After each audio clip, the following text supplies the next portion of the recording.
বিসমিল্লাহির রহমানির রহিম। প্রিয় দেশবাসী, আসসালামু আলাইকুম।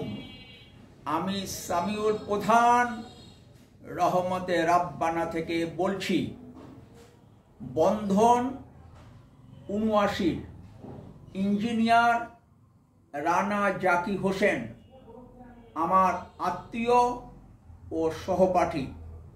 ১৯৭৯ সালের ২৪ সেপ্টেম্বর থেকে ১৯৮১ সালের ২৮ জুন পর্যন্ত আমরা একসঙ্গে রংপুর সরকারি কারমাইকেল কলেজে ছিলাম।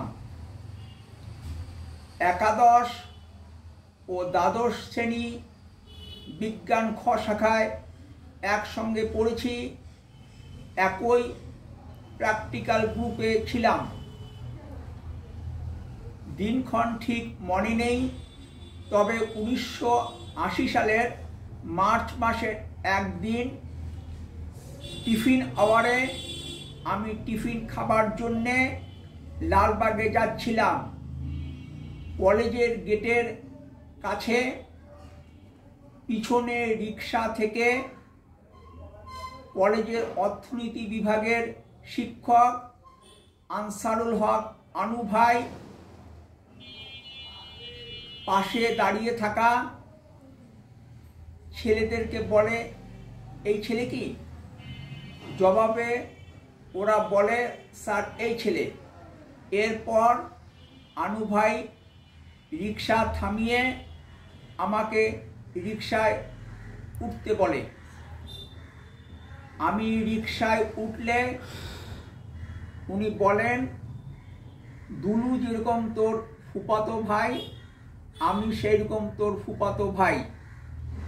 তোকে আমার বাসায় নিয়ে যাচ্ছি, আজ দুপুরে একসাথে খাবো। কিছুক্ষণের মধ্যে ওনার বাসায় গিয়ে পৌঁছি, সরাসরি ডাইনিং রুমে যাই। সেখানে দেখি খাবার রেডি আছে, আমরা দুজনে খেতে বসি। এর কিছুক্ষণ পর রানা জাকি হোসেন সেখানে আসে।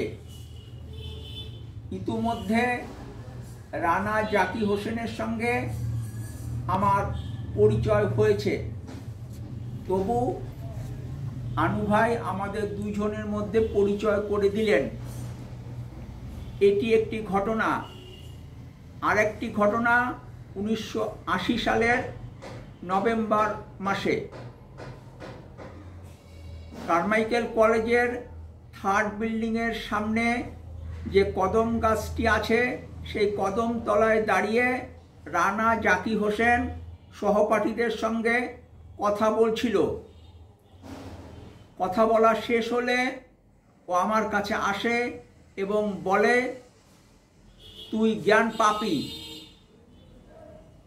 যে বিষয়টি অনেকে জানেন না বা জানলেও এখন আর মনে নেই, সেটি হলো ১৯৭২ সালের ১১ মে